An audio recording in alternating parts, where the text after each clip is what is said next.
மக்களே, செட்டிநாட்டு chicken gravy பண்ண போகிறேன். மக்களே, சிக்கனில் மஞ்சள் பொடி, தயிர், உப்பு போட்டு அரை மணிக்கூர் ஊற வச்சுருக்குது.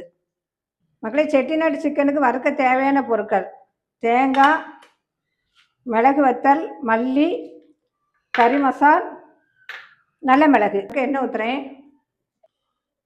மல்லி, மிளகு வத்தல், கறி மசால், நல்ல மிளகு, தேங்காய். சிக்கன் குழம்பு வைக்க வதக்கிறதுக்கு எண்ணெய் ஊற்றிருக்கு. வறுத்த சட்டியில் எண்ணெய் விட்டு சோம்பு,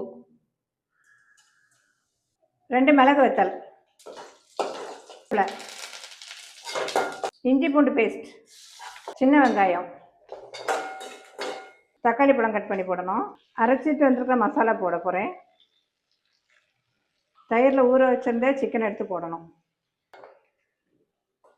மஞ்சள் பொடி கொஞ்சம், உப்பு கொஞ்சம். சிக்கன் வேகிறது கொஞ்சம் தண்ணி.